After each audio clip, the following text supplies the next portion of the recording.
Thank you very much. I am very happy to be here. But I'm from New York. I'm happy to be anywhere I can park for free. On the way here, I saw a driver throw a bag of garbage out of the window of a Toyota Prius. It was kind of unexpected. They say that the car that you drive reflects your sexuality. You think that's true? Because I'm 40 and I drive my mom's car.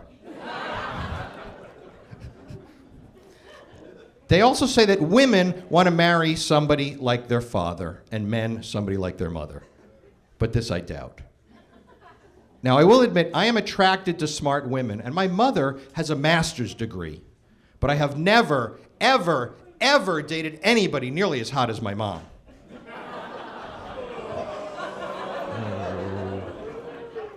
Too creepy for Pasadena? Just you wait.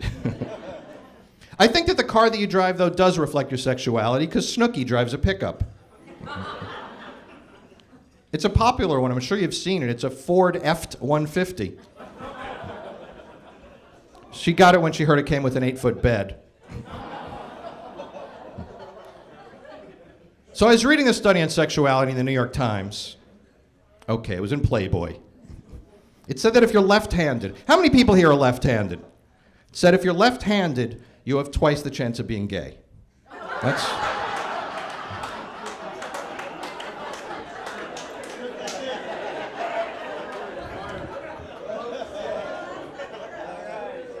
That's what the study said. Other factors that increase your chance of being gay, according to the study, if your ring finger is at least as long as your index finger. And the third sign is, half of you are doing this. You don't know if you're gay? The third sign is if you have an older brother. And I have 2. So the hell with science. I say the best way to tell if you're gay is if you want to sleep with other men. Uh-oh. So my girlfriend, Pedro. My girlfriend, Jennifer. She is very smart. She says she is an expert on health just because she's, a doctor. 4 years of medical school, she told me, plus another 4 years of residency. But I have watched 10 seasons of House. She did tell me one thing I didn't know, though. You may know this, you may not. She said it is unethical for doctors to date their patients, which I think is a damn fine rule for a pediatrician.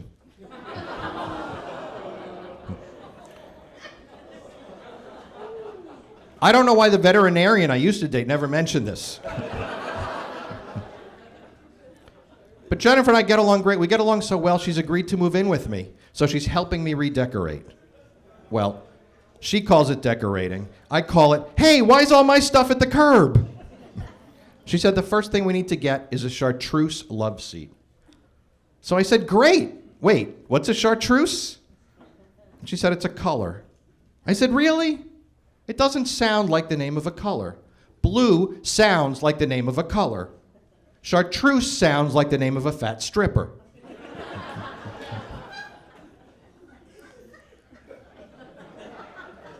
Then she said, for contrast, we should get brick pillows.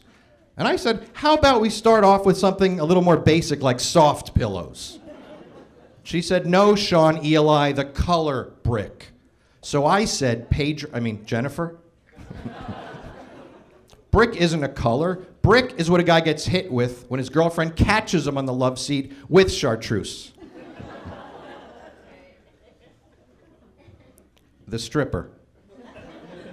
I was just telling you about her. Then she said to go with that, we need burgundy carpeting. And burgundy isn't a color either. Burgundy is a place. Why do people think it's a color? New Jersey's not a color. Of course not. New Jersey is an odor. But Jennifer and I get along great. We just have one minor incompatibility. I like sex in the morning. She likes sex with other guys.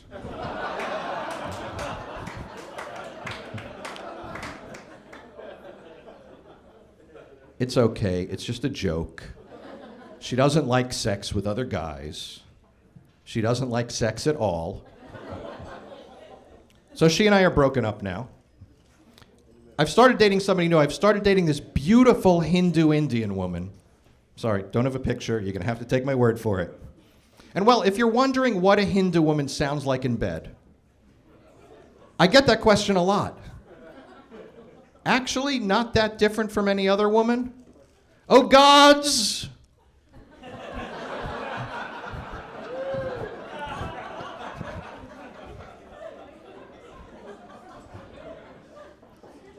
I'm just guessing. We've only been on 4 dates.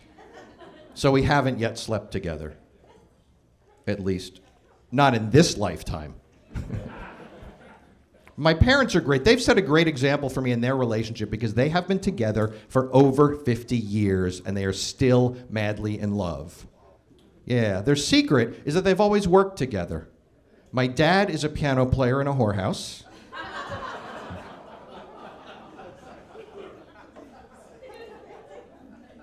What? My mother's a piano tuner. You did know that, right? They've been giving me dating advice. They said, whatever you do, Shaun Eli, don't use some stupid pickup line because they're insulting, they're insensitive, and they're ineffective. So here's mine. Hi, you look so lovely. I had to come over and talk to you, even though I know it's a violation of the restraining order. But there is one pickup line that is 100% effective. It is 100% effective. Because it's the one that women use on men. It goes like this. Hi.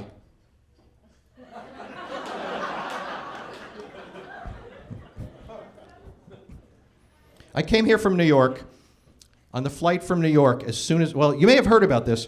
There's a chewing tobacco company that started advertising that since you can't smoke on airplanes anymore, you should carry chewing tobacco. I know, isn't that disgusting? I would rather have the middle seat between two crack whores. Hey, at least they're skinny.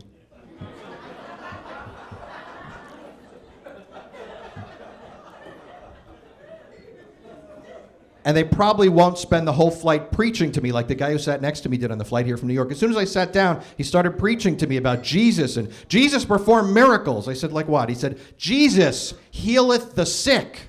I said, Jewish doctor, not that uncommon. Hit me again. He said, Jesus turned water into wine. I said, I'm not that impressed because I've had Israeli wine.